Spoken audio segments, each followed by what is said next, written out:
This is RIFF Radio, a presentation of RIFF Magazine Online. I am Mike DeWald. That song is Big Trouble in Little Battle from today's guest. Joining us now is visionary scratch DJ, musician, producer, novelist, basically all-around creative genius. It is Eric Sand. You may know him better as Kid Koala. He is bringing Kid Koala's vinyl Vaudeville Floor Kids edition to the Independent in San Francisco on May 7th. And he's also preparing the release of the Floor Kids original video game soundtrack. That's on April 27th. Eric, thanks for taking the time to join us. Nice to be here. Thanks for doing this piece.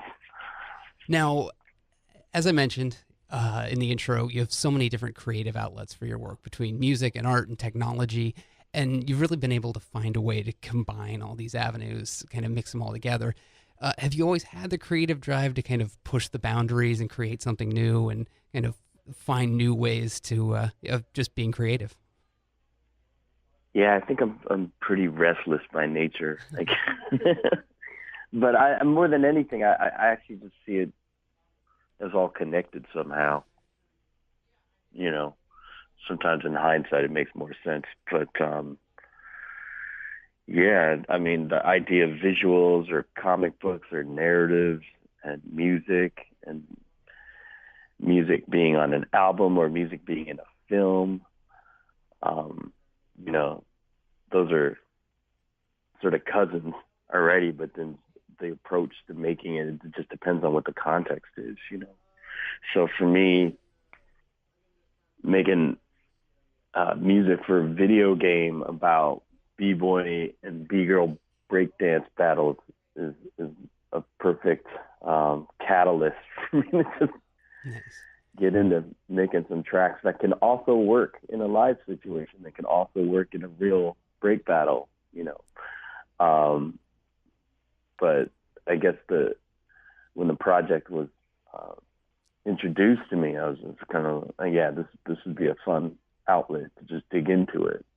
Nice. Now, you began your career as a turntablist back in college, handing out copies of your first demo. Kind of how over the time, how have you seen kind of electronic music develop? Whether it's technology or just kind of in the mainstream since that time. Just kind of what's been your observation of that? Well, it's really interesting you mentioned that because I'm here in Chicago on another tour right now. We're just wrapping up this other tour. And I was just given a bunch of cassettes yesterday, like mixtapes and actual cassettes. I was like, and they've been, you know, they've made them, they designed the covers and everything. And I was like, wow, it's kind of funny. It's going in cycles somehow. I think despite what the actual format is, there is always that people want to make experiences or new music or new whatever it is, films, animations, you know, and they'll just try to get them out there using whatever means they have, you know. Right. And I think now more than ever it's easier to have a way to sort of just publish and disseminate you know, your music in a way. I remember the first time I played Detroit, for instance. This is in the 90s. I was there with Money Mark. And I had never even been to Detroit. And there are a bunch of people at the show afterwards who came up to me, maybe about 10 or 12 people. And they said, hey, can you sign these tapes? And I looked at them, and they were just these blank dub, you know, store-bought like Maxell cassettes or something. Right.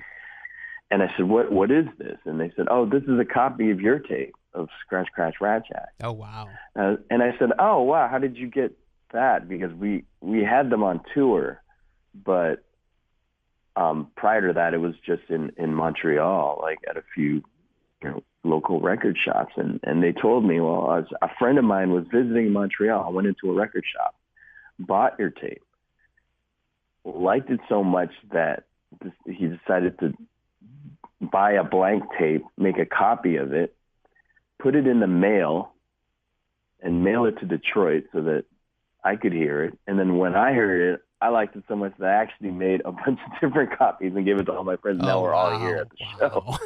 And I think about that, you know, the amount of effort that's required to do that. Well, first of all, you had to buy a blank tape, you know, make a dub copy of the tape, you know, go to the post office, put it in an envelope and stamp it.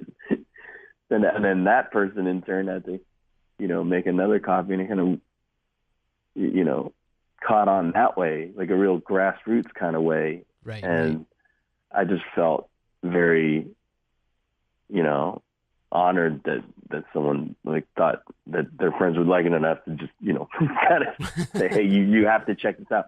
And I think that's often how I hear about some of my favorite records were kind of turned on to me through friends that kind of know my taste and stuff. And so I think, you know, it's not always like an algorithm that can tell that to you, although, you know, algorithms may accidentally like introduce you to some stuff that you might never have been on your radar. And Exactly. I think that's great also. Yeah. But I think about the amount of effort that took, you know, that was at least 2 weeks of process for that tape to sort of get to Detroit and then into this, you know, little scene there, to the point where they were listening to it so much they say, hey, we got to go check this kid out when he tours through, you know. And nowadays, yeah, you can make something, put it up, you know, online, and anyone anywhere can check it out almost immediately, right, you know. Right. And so I think that's great, and I think absolutely that it's that artists nowadays have a lot of great tools they can use to do that. But underneath it all, it's still that, you know, to cut through the static or to find your actual audience, it does come down to, you know, sometimes. Right. Now for there's few key people that are like, this is it. This is totally my thing right here. It's like, I'm going to kind of force it down my friend's throat, you know. But yeah, a lot of my favorite records were introduced, you know, to me by literally someone just being in a record store, like, oh, you haven't heard this? Forget it. I'm buying you a copy right now. You know what I mean? It's just like very cool. And yeah. Now the new tour, you're calling it Vinyl Vaudeville. I think you've called it the silliest show on earth bred together with turntables. Now, what exactly does that mean? So what are some of the wild ideas you're throwing around for this show? Okay, well, Vinyl Vaudeville, as a concept, is a variety show. We decided to look at a vaudeville show in terms of you would have, say, a dancer, and then all of a sudden the next act would be, you know, a seal playing car horns, and then the next act would be a comedian, or next, you know. The way I'm approaching this show is exactly that. The only way I could kind of connect the dots through even my own, you know, album repertoire, say, how do you release, or how do you do a show that does contain tracks from, you know, the Monty Python inspired carpal tunnel syndrome, right? And also the Slew, which is like, you know, almost like a Black Sabbath turntable record for skaters, and then 12-bit blues, or, you know, now Floor Kids, or this and that. And the way that I was trying to figure it out was like, okay, well, if we treat every song in the set like it's its own act, you know, with its own spectacle. Wow. So we're talking costume changes, set changes, dancers, puppets, you know, whatever we can do to kind of activate the spectacle of each act, just kind of bring up the pizzazz. Right. That's the way to do it. Like, I'm up there, and I could go through and just DJ, you know, I'm up there with 3 turntables, and I can like run through the set and like reassemble these tracks live and be very busy. And I think that there's a percentage of the audience that is there to see that, you know, the technical aspect of what I'm doing, or the scratch aspect of what's happening. But I think that's still just a percentage of the audience. that might even understand like how it's being assembled together. Otherwise, it might just look like a flurry of like records being like scratched in and hand cut and looped and then thrown out, and then another record like reloaded, and you know what I mean? Right. And so for me, again, looking back at things, like some of my favorite, forms of entertainment growing up was like, oh, say something like The Muppet Show, you know what I mean? Where you could be there and you're watching a ballad of a frog singing a song on a log, and then the next thing is like an ensemble number, and then the next thing, animals doing a drum battle with Harry Belafonte, and then the next thing, there's pigs in space. So it's like one of those scenarios where I think, like with the Vaudeville show, I wanted it to just start already with, okay, here are the rules. Every track is going to be its own bit, right? And we're just going to try to start crazy, and then with every subsequent act, just get crazier and wilder until the end. Everyone's just like, how did we get here? You know what I mean? This is insane. And so what we're bringing, we're bringing everything I could possibly fit on the tour bus. There's 3 dancers, 2 puppeteers. We've got, what we have, like brass playing ants. We have a 9-foot ogre. We've got a 20-foot spider. We've got, some of the music actually isn't even released yet. Now that we've done the show, or developed this sort of vaudevillian style show, it has become its own thing in and of itself, so that it's inspired me to actually make certain bits in the show. It's like, okay, you know what would fit really great between these 2 scenes is this, either this kind of palate cleansing thing or this sort of non sequitur thing or a little commercial break here. Right. So some of the music I've created specifically for that, just to segue or just to have, its own act. So some people have come to the show and said, hey, when are you going to release that track Laptop? And I didn't make the track to release. I made the track for the show, and the show is the dancers are wearing these giant laptop costumes and they're dancing in formation. And this is this kind of crazy, like club banger. But I'm I'm not going to release that on an album. Maybe I will, as 7 inches. That doesn't really make sense to me. But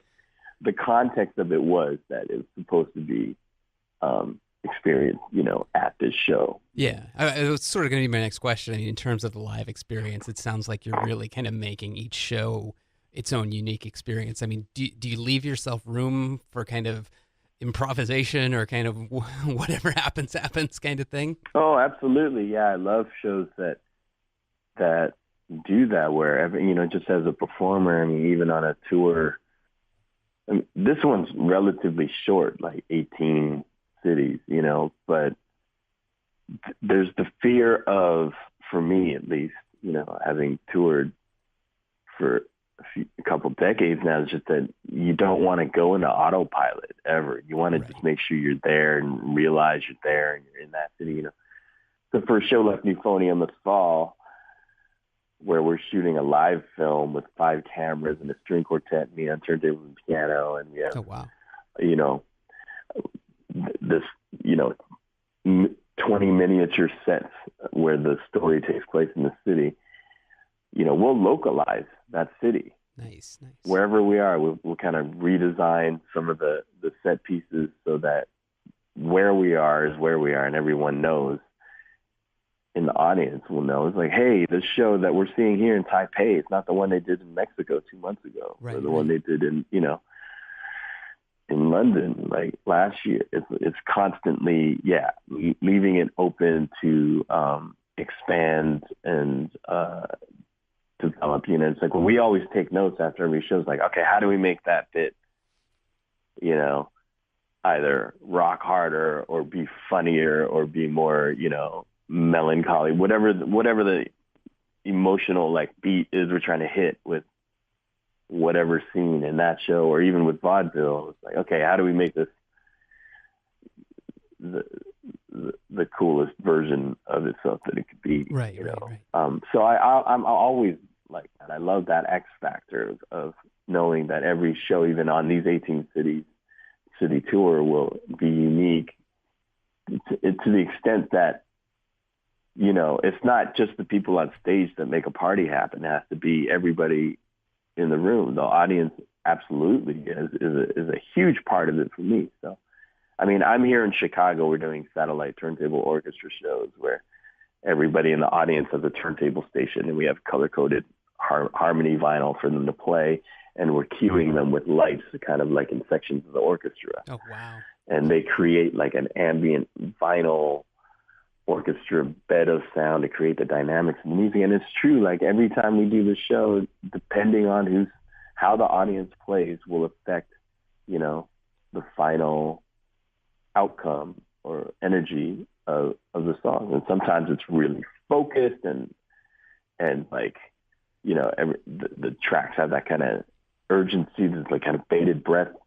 And other times it's like just a wild free for all, a little bit chaotic, and that's fun because you kind of roll with that too, if it starts to head there. So I just want to make sure that, absolutely, that the shows have some breathing room there. So very cool. Now you've also had some involvement in video games, as with Floor Kids, and now, I mean, you helped develop and also did the soundtrack for it. Now, how did you get involved with that project? I met John, who's the creator of the Floor Kids characters, and he's the animator and designer of like all the visual art in the Floor Kids world there. I met him at the National Film Board in Canada. I was there scoring another film. He was there doing his own animated film. And we were introduced to each other, and we just realized that we had that b-boy connection because he's a b-boy like dancer himself. So after he was done at the NFB, clock out, he would go straight to break practice. And then after break practice, he would stay up for another couple hours and just draw frame by frame animation cycles of breakers. B-boy. And I was like, so he showed me this, like, okay, well, here's the film I'm working on now, but what I really want to show you is this stuff I've just been doing for fun, like after break practice. I've been trying to like 2D draw characters doing all of these moves. And he showed me like a pile of paper, like animation paper that you can, like a flip book, you had to flip through it. And just from that, I was just flipping through, I don't know, maybe 60 frames or something, and it was one of the characters doing a swipe cycle, like a break move. Right. And I said, I can tell, like, I can count the beat just from flipping through it. Like, oh, wow. This guy has like a certain, like he's nailing it in terms of timing, but also style. Because even if you drew, like, for instance, O-Live or Noogie, like they might both have a 6-step move or something, but the way that John will draw them, like they'll have a different swing or a different style to it. Like I guess he understands it on that level where not only is it the technical move you're doing, but then there's the style aspect of it in terms of like, oh, maybe it's just a little like, where the swing is, right. And so what he just, I mean, this was 10 years ago we met, right? So about 5 years ago, we decided to start trying to develop it as a video game. And so we met this coding team called Hollow Labs. And we said, okay, look, John's dream is to actually have, a Tony Hawk style like game where you're just like you can create your own choreographies on the spot, and you're trying to link up moves into combos and do it with the best transitions and whatnot. And so he drew, I think there's at least 16 moves per character, unique moves, and then even some hidden moves that are in there. And then you would do up to like over 100 transitions in between all those moves. You know, because of the fact that like when you're playing, it wasn't like it would return back to like a regular state or regular stance, and then a move would happen and then go back to the regular stance, sort of like a Street Fighter or something. You know what I mean? It was like, he said, because it's dance and it's constantly moving, like your idea to go up to a top rock move or to a power move, like you should be able to, you know, put that control in next. Like if you were dancing, you would say, okay, look, I'm here and now I'm going to hit a freeze and then I'm going to jump up and do this. And he wanted all the moves to be able to link together and for the game engine to be able to kind of feel like that. And so, I mean, yeah, I can't speak enough about the team, the coding teams, for them to find a way to figure out how to do that, you know? But yeah, so it started, yeah, with John and I meeting, and then again, like, growing the team and meeting people that were kind of crazy enough to like follow through on this idea, you know? Right.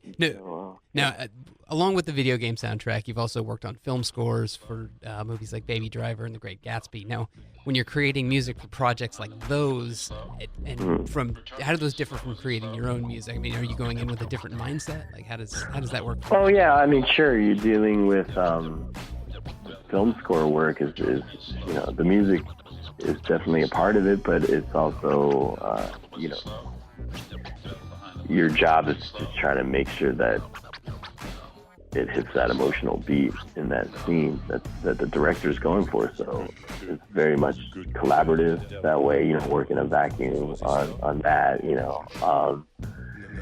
But I actually like film work for that reason, you know, because they'll say, okay, this is the energy we're going for here. This is, you know, for instance, you know, on Scott Pilgrim or on Baby Driver, like Edgar would just say, okay, I need you to like try to do something with these two scenes here or something like that, you know? And it needs to be funny, you know what I mean? Or it's supposed to be awkward. And so it's kind of cool to just be like, all right, well, I'm making a track again and not thinking about it being like, okay, this also has to work in a club and it also has to work on the radio. Right. No, I'm just looking at it at the actual scene. And the scene might be, you know, a minute long or 90 seconds long. Okay, we're trying to get a laugh here. Or we're trying to, you know, get some other emotion here. And then, you know, you pick the instruments that are going to work for that, right, and record to that, you know. Nice. The show is Kid Koala's Vinyl Vaudeville, the Floor Kids edition, coming to the Independent in San Francisco on May 7th. Also look out for the release of the Floor Kids original video game soundtrack on April 27th. Eric Sand, thanks for taking the time to join us. Yeah, thank you. And I just want to say, show up early at the Independent because we're bringing a traveling arcade with us. Custom Floor Kids video game console. So show up early and come battle your friends before the show even starts. It'll be fun. And then, looking forward to seeing everybody. Awesome. It sounds like it's going to be a great show. Very cool. Cheers. Thanks for taking the time. Thank you. Many thanks to Kid Koala for joining us on the very first episode of RIFF Radio. Don't forget to check him out at The Independent coming up in May. And for more music news, album reviews, concert reviews, and all things music in the Bay Area and beyond. Find more at RIFF Magazine online at riffmagazine.com.